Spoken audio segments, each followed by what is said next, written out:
tetangga sebelah kita itu mobilnya dicuri. Apa yang terjadi? Biasanya satu komplek akan ronda, kan begitu. Iya.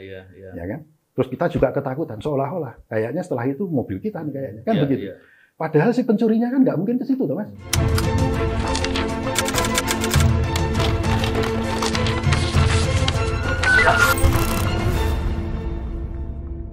Bismillahirrahmanirrahim. Assalamualaikum warahmatullahi wabarakatuh. Salam integritas anti korupsi. Hari ini saya ingin membicarakan masalah dampak dari kejahatan, dalam hal ini korupsi. Orang sering lupa bahwa kejahatan itu pelakunya bukan hanya cari untung saja harusnya dilihatnya, tapi harus dilihat juga dampak kerugian yang ditimbulkan dari kejahatan itu. Sehingga kita bisa lihat dengan lebih utuh, dengan lebih jelas. Dalam banyak kasus korupsi, masalah kerugian ini atau dampak dari kejahatan itu jarang sekali dijadikan perhatian untuk diperiksa dengan lebih jelas. Maksudnya adalah agar kerugian daripada korban korupsi dan upaya untuk memperbaikinya bisa dilakukan dengan sekaligus. Nah, pada kesempatan ini saya berkesempatan untuk berbincang dengan pakarnya nih. Jadi beliau ini ahli ekonomi kriminalitas. Dan itu satu-satunya di Indonesia, belum ada yang lain. Yang ini tentunya kita berharapkan bisa berbagi dengan kita. Di sini ada Pak Rimawan. Apa kabar Pak Rimawan? Baik, Pak Bibi, apa kabar Pak? Baik, tulisannya kalau di sini tambah satu pertanyaan lagi Mas. Apa? Waras Mas, waras. Bukan hanya sehat. Waras. Dan kalau saintis itu gitu Mas, untuk menjaga kewarasannya dia selalu riset. Oke, Jadi dengan risetnya itu kemudian logiknya itu bertambah karena knowledge-nya juga berkembang terus. Riset adalah satu metode menjaga kewarasan.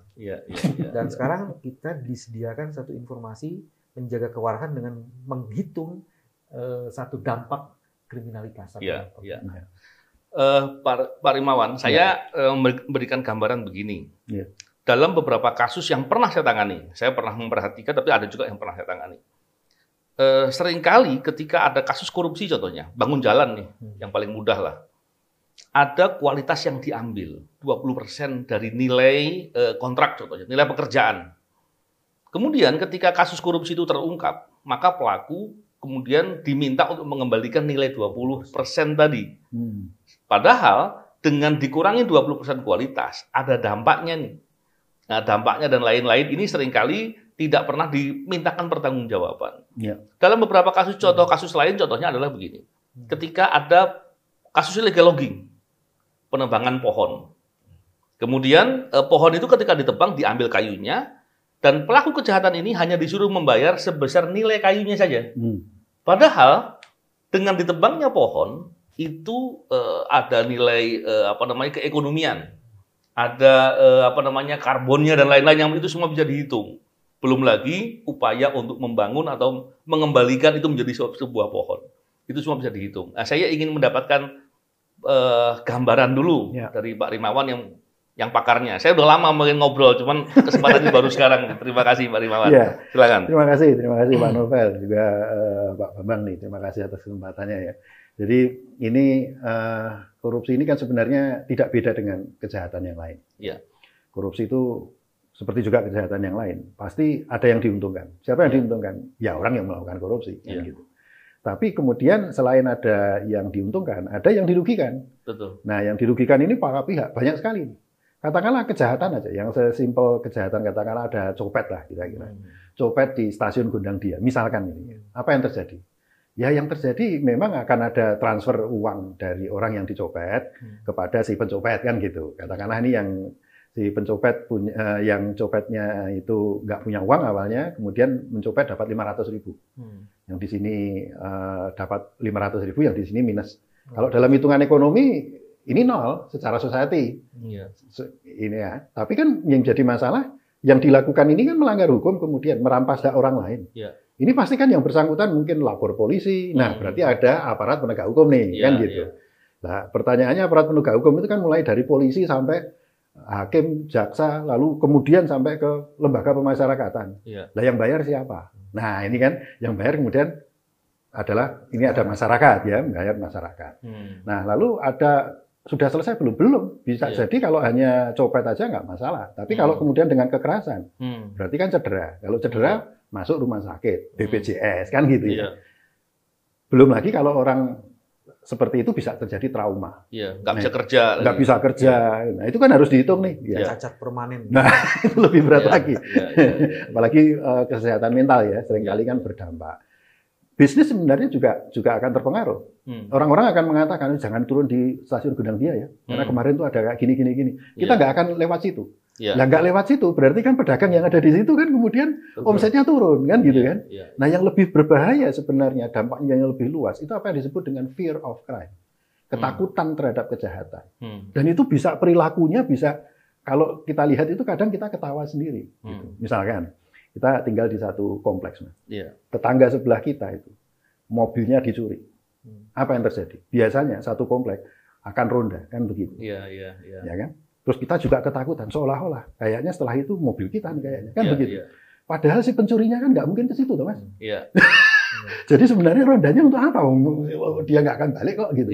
Tapi ini cost-nya ini kan besar. Nah, jadi kalau ini digabungkan sebenarnya ini pasti akan menciptakan mudarat tadi. Betul. Nah ini yang perlu dihitung. Dalam hal korupsi, ideanya ini juga yang harus dihitung. Jadi yang dihitung ada dua. Illegal gain-nya berapa yang dia peroleh, cost-nya berapa, social cost-nya. Nah ini yang perlu dihitung. Iya. Selama ini Pak Rimawan punya pengalaman seperti apa? Maksudnya begini, itu kan belum lazim nih. Penegak hukum masih belum banyak menerapkan itu dalam pelaksanaan tugasnya. Kasus korupsi juga saya yakin masih belum banyak. Mungkin ada beberapa kasus lingkungan ya, tapi itu kasus besar gitu ya. Tapi ketika itu bisa diimplementasikan dengan jelas, bisa dihitung dengan rigid, dengan scientific gitu ya. Tentunya itu akan bisa menjadi hal penting untuk harus diterapkan. Dengan harapan orang tidak berani berbuat ya. Pelaku kejahatan tidak berani berbuat. Ada nggak pola penghitungan yang dilakukan dengan standar metodologi yang saintifik dan itu kemudian menjadi pertanggungjawabkan? Jadi kalau dari sisi pendekatan saintifik itu ada memang ya. Dan ini kan sebenarnya ruang di mana sebenarnya selama ini kita ini kan agak aneh ya. Agak aneh dalam artian begini. Kita ini sudah merdeka. Tapi perilaku kita itu kayaknya belum merdeka. Kita terpartisi. Antar bidang ilmu itu terpartisi. Hukum sendiri, ekonomi sendiri, lingkungan sendiri kan gitu. Teknik nuklir sendiri kan gitu. Padahal yang namanya ketika kita berbicara tentang korupsi bisa terjadi di mana saja. Nah, mengapa kita tidak menggunakan pendekatan saintifik?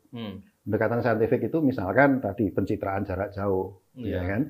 Kemudian orang menggunakan berbagai teknik yang sesuai dengan bidang keilmuannya, gitu ya. Audit itu kan kalau kita tahu forensik audit ada, forensik IT itu ada juga sebenarnya. Nah, hal-hal seperti ini kan belum pernah dipakai nih. Nah, kalau ini kemudian kita bisa mengumpulkan fakta-fakta seperti ini sebenarnya bisa dihitung juga dari sisi dampak ekonominya misalkan. Nah, ini ini yang jadi masalah kemudian adalah apakah kemudian metodologinya itu bagaimana? Apakah sudah baku? Memang belum baku. Yang namanya ekonom kan berarti melihatnya dari berbagai aspek. Itu satu. Yang kedua, ekonomi itu kan sebenarnya kompleks. Dan juga bergantung pada proses bisnis dan tergantung pada datanya. Kalau datanya tidak mencukupi, ya berarti kan mekanisme perhitungannya kan juga jadi terbatas. Semakin banyak data yang bisa kita kumpulkan, maka semakin banyak estimasi perhitungan yang bisa kita lakukan bisa jadi lebih kompleks. Nah, jadi ketika kita berbicara standar, ini jangan dibayangkan kemudian bahwa ini baku langsung, ini kalau sebegini langsung masuk sini. Tidak.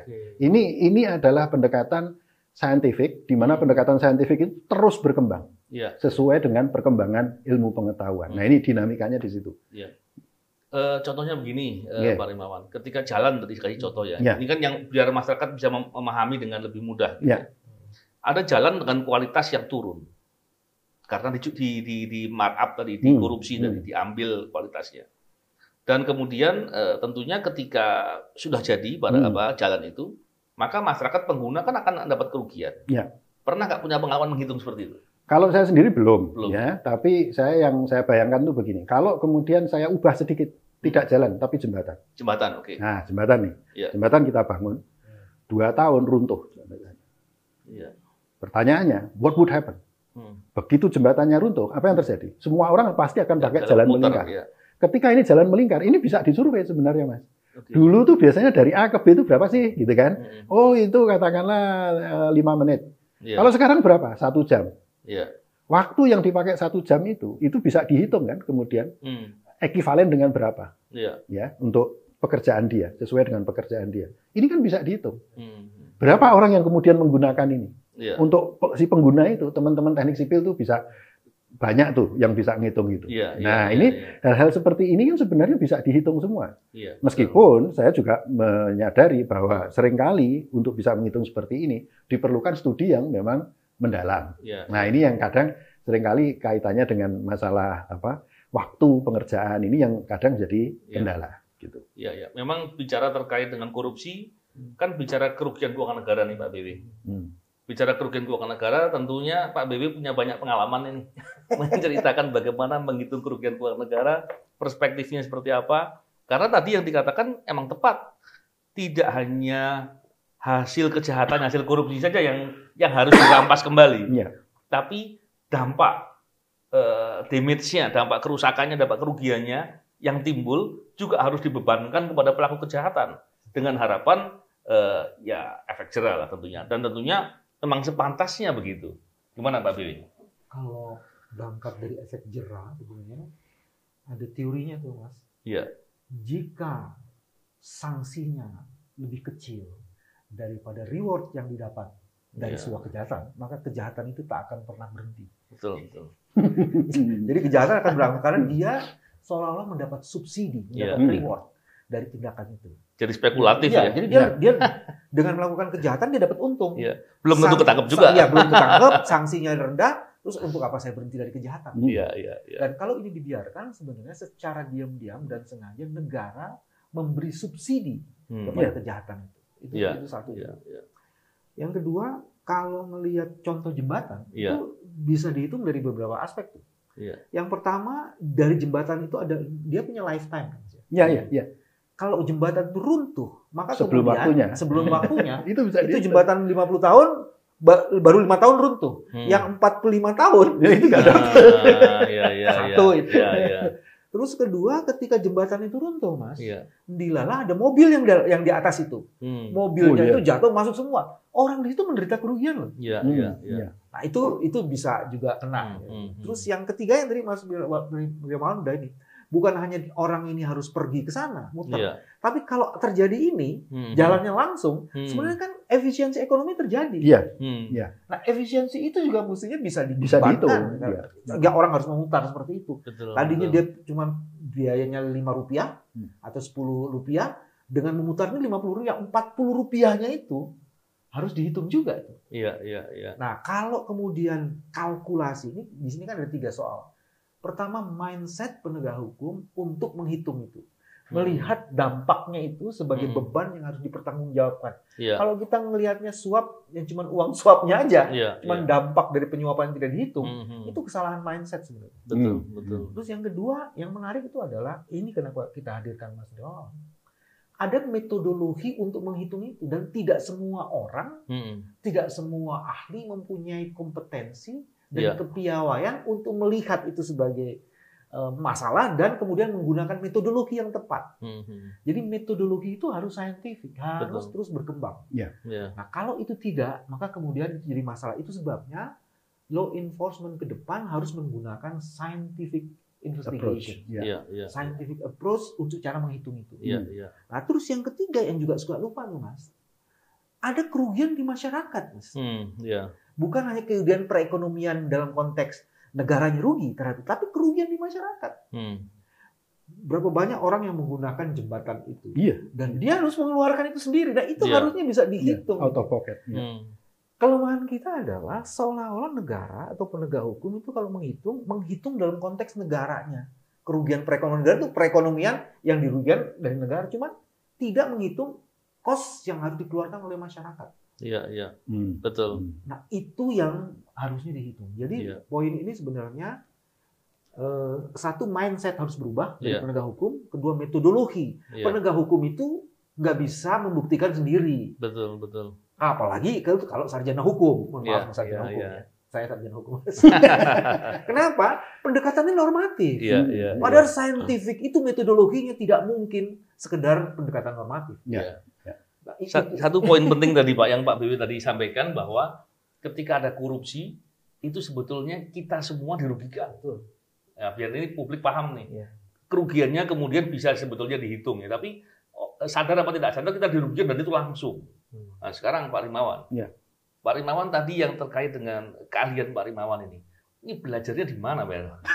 Dan best practice-nya seperti apa gitu? Maksudnya contoh di negara mana yang pernah menerapkan itu dan seperti apa? Sebenarnya di negara-negara maju ya, itu sudah menerapkan itu. Kebetulan saya dulu di kuliah di York, di University of York di Inggris. Nah, bidang saya sebenarnya jauh dari kriminalitas awalnya. Saya tuh bidangnya waktu itu, waktu S3 saya ngambil untuk learning process in game. Jadi lebih ke theoretical sebenarnya. Tapi kemudian ada satu pertanyaan, ada satu game yang waktu itu saya temukan kok ada aneh gitu ya. Lalu saya ditanya oleh supervisor saya, ini implementasinya apa sih gitu. Nah itu saya bingung kemudian, waduh saya itu bukan orang empiris kan gitu kan. Nah kebetulan saya bekerja juga waktu itu awalnya masih jadi asisten gitu di Center for Criminal Justice, Economic and Psychology. Ternyata itu adalah paper yang ada di game itu banyak dipakai di sistem pengawasan, surveillance, sistem penanggulangan kejahatan itu di situ, namanya inspection game. Nah dari situlah kemudian saya banyak berproses, saya kemudian jadi full time research fellow waktu itu di sana sampai 4 tahun gitu. Nah di situ saya banyak riset terkait dengan masalah kejahatan. Nah bedanya adalah ketika di sana saya lebih banyak mendalami untuk youth crime karena datanya banyak dari kepolisian dan lain sebagainya banyak. Begitu di Indonesia datanya nggak ada. Kalau belum terbiasa barangkali. Karena susah waktu itu, memang susah, nggak ada, tidak sekomplit yang di Inggris. Tapi Prof. Edi Hyare waktu itu tahun 2008 itu telepon saya, Mas sudah lihat ini belum putusan MA itu di internet? Loh, ada ya?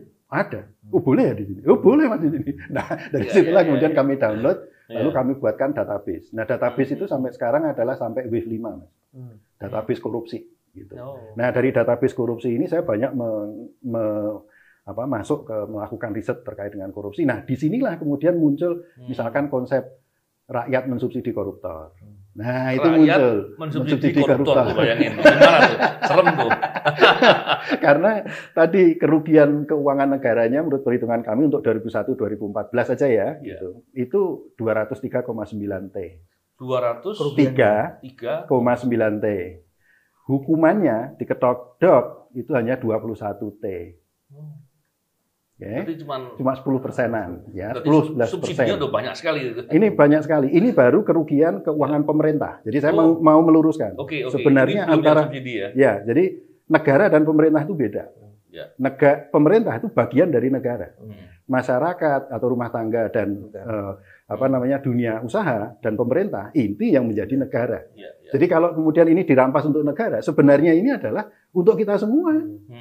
Meskipun yang melakukan adalah pemerintah, kan gitu. Nah, ini yang perlu dipikirkan tadi kalau Mas BW mengatakan, oh itu sebenarnya pemikirannya untuk mengembalikan keuangan negara. Sebenarnya tidak hanya itu. Jadi yang selama ini ada kan berarti hanya memikirkan tentang keuangan pemerintah nih. Belum keuangan negara. Karena kalau harusnya ketika kita berbicara perekonomian negara itu terdiri dari 3, pemerintah, dunia usaha, dan rumah tangga. Nah ini yang harus menjadi orientasi kita bersama. Bahwa ini adalah, kita ini satu keluarga ini. Betul. Indonesia. Karena kita sudah, 17 Agustus kita sudah proklamasi kan. Berarti apa? Susah ya dinikmati senegara ini, bahagia ya dinikmati senegara ini kan gitu. Makanya tadi yang saya bilang, kerugian pada masyarakatnya tak dihitung. Betul. Iya. Mestinya itu dihitung. Mestinya dihitung karena kita negara hitungannya. Kerugian perspektif bisnis dari ekonomi itu nggak dihitung. Nggak dihitung. Mestinya dihitung. Nah, itu semua yang memerlukan mindset. Jadi Mas Rimawan mengatakan metodologinya tuh, Mas. Nah, untuk itu sebenarnya kan ada beberapa isu lagi tuh yang mesti diperhatikan tuh. Pertama, bukan hanya penegak hukumnya yang ingin membuktikan itu, tapi perspektif hakimnya juga itu. Karena juris itu kan memang harus memahami juga. Di pasal 5 Undang-Undang Kekuasaan Kehakiman itu jelas. Hakim wajib menggali rasa keadilan di masyarakat.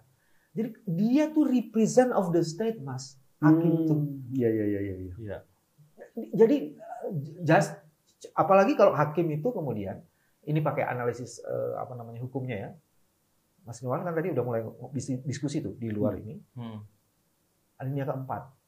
Republik ini didirikan dengan janji untuk mewujudkan bukan hanya kesejahteraan, keadilan.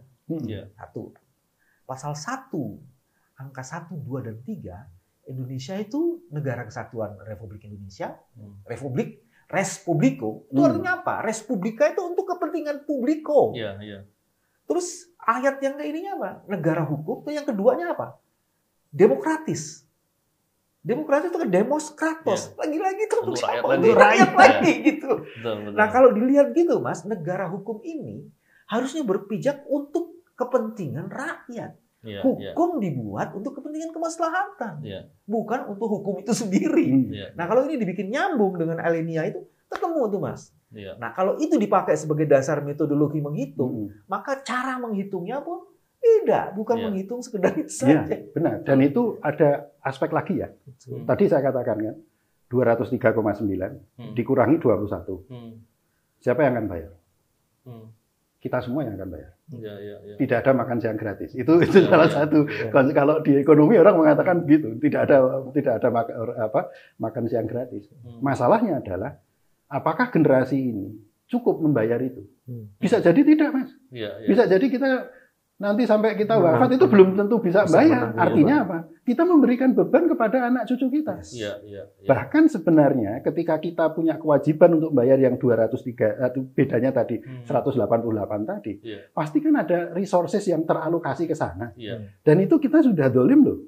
Sebagai orang tua nih, mohon maaf nih ya, dengan anak cucu kita, generasi anak cucu kita. Jadi challenge-nya itu adalah, ini kita bicara tidak hanya Indonesia saat ini, tapi juga Indonesia masa depan, dan itu langsung terkena kepada anak cucu kita. Kalau ditambahin satu lagi ini Mas, putusan yang tadi mensubsidi para koruptor itu adalah bagian dari ketidakadilan. Karena pemahaman gue, jadi jurisnya ini melakukan ketidakadilan dalam membuat putusan. Karena ketidakpahaman belum diimplementasikan bahwa nilai kerugian itu bukan hanya sekedar kerugian dari pemerintah, tapi kerugian negara. Ketika perspektif kerugian negara, maka melibatkan bukan hanya pemerintah saja, tapi juga dunia usaha dan masyarakat. Tadi gitu Pak Rimawan. Iya. Dan ini kan yang penting adalah diskusi antar scholar sebenarnya. Terutama dari rekan-rekan dari Fakultas Hukum nih yang kita minta untuk ngobrol lah dengan sudah saatnya sekarang ada yang disebut dengan law scientific. Harus kayak itu. Karena kalau yang tadi itu Mas ya, satu itu adalah putusan yang tidak adil, dan itu karena ketidakfahaman. Terus yang kedua itu menyebabkan beban antar generasi. Nah, sepanjang zaman. Jadi sebenarnya kalau kita kembali lagi ya, kemudian itu kan berarti kalau dihitung semuanya besar, dia besar. Tapi harus dilihat begini, itu berarti kan kita nanti membebani si pelaku. Bukan di situ poinnya. The point is damage-nya itu, kerusakannya itu sudah terjadi. Dia harus tanggung jawab atas perbuatannya dia. Terus ini siapa yang akan bayar? Betul. Apa kemudian kita biarkan orang tidak bersalah bayar? Itu malah nggak adil. Kan jadi nggak adil tuh. Law abiding citizen bayar ini kan sangat tidak adil. Subsidinya di situ. Subsidinya kan di situ. Ini loh. Jadi bukan menempatkan kemudian untuk kita kemudian istilahnya balas dendam atau apa. Bukan loh. Ini kita bicara NKRI ini, kan gitu kan. Kita bicara Indonesia nih. Kita bicara bagaimana mengembalikan damage yang sudah terjadi. Jadi mengembalikan kepada aras ketertiban lagi. Dengan menghapuskan atau minimalisasi potensi damage-nya itu. Damage itu yang nggak pernah menarik di diskusi ini. Nanti kita bahas lagi, cuman saya ingin menggarisbawahi beberapa hal tadi yang kita bincangkan, bahwa ketika berbuat jahat, ada orang berbuat jahat mendapatkan keuntungan. Dan harus dilihat juga bahwa ketika berbuat jahat ada damage, kerusakan yang ditimbulkan. Maka dia harus tanggung jawab untuk mengganti itu semua. Maka bagi koruptor, ingat, orang berbuat jahat tidak pidana korupsi, itu ancaman hukumannya untuk pasal 2 pasal 3 ancaman 20 tahun. Ancaman seumur hidup. Dan itu daluarsanya 18 tahun.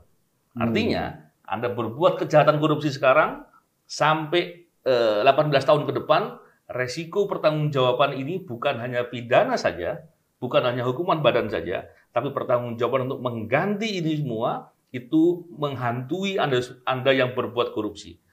Semoga dengan begini orang tidak mau mengambil jalan untuk berbuat korupsi, gitu Pak Rimawan ya, Pak BW. Semoga diskusi ini bermanfaat dan bisa kemudian membantu para penegak hukum untuk menegakkan hukum demi kepentingan negara. Salam integritas, anti korupsi.